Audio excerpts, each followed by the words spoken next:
Hey Vsauce, Michael here, and this strawberry weighs about 50 grams, which according to Russell Seitz also happens to be the weight of the entire internet. Well, what does that mean? I mean, the internet's a gigantic place, and how do you measure information? Well, let's start a little bit smaller with a Kindle. Right now, I'm reading Gatsby, which is a great novel that makes complete sense, except it was written without ever using the letter E, which is awesome. But when I put Gatsby on my Kindle, did my Kindle gain weight? Well, theoretically, yes, it did.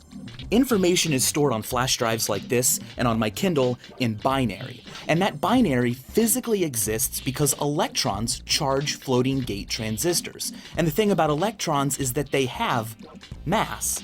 In fact, a professor at Berkeley estimated that when a Kindle is completely full of books, its weight increases by about 10 to the negative 18th grams.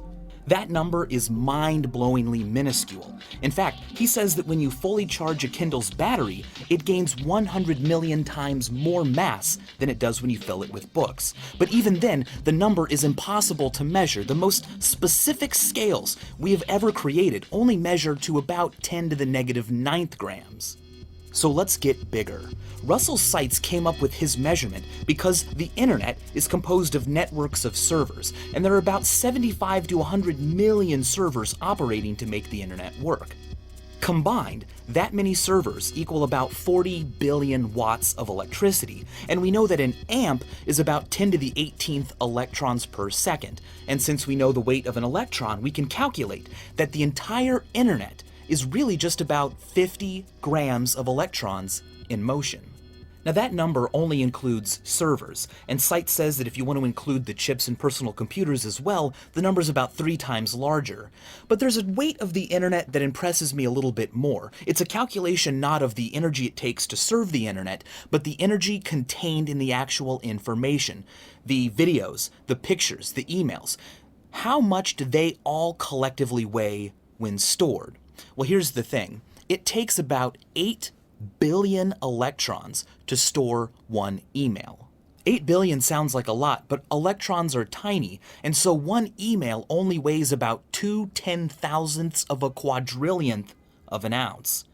But the internet contains lots of emails, and it contains lots of video and images and celebrity rumors, so how much does it weigh altogether? Well, the first question we have to ask is how big is the internet?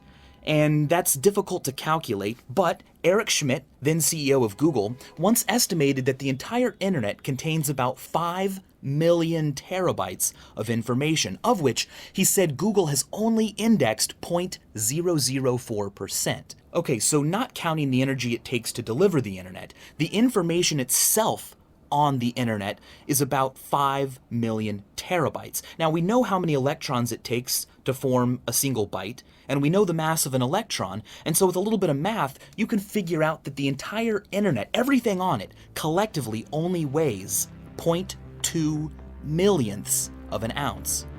Think of it this way, every single video on YouTube, every single video across the entire web, every single image, every single website, every email you've sent, every love letter you've written, every photo of your grandkids you've received is collectively held within an amount of mass about the size of the smallest possible grain of sand. If you follow TweetSauce on Twitter, you can learn even more. I'm going to share some more facts there that I didn't include in this video around electricity in general. Like us on Facebook to show that you're classy, and as always, thanks for watching.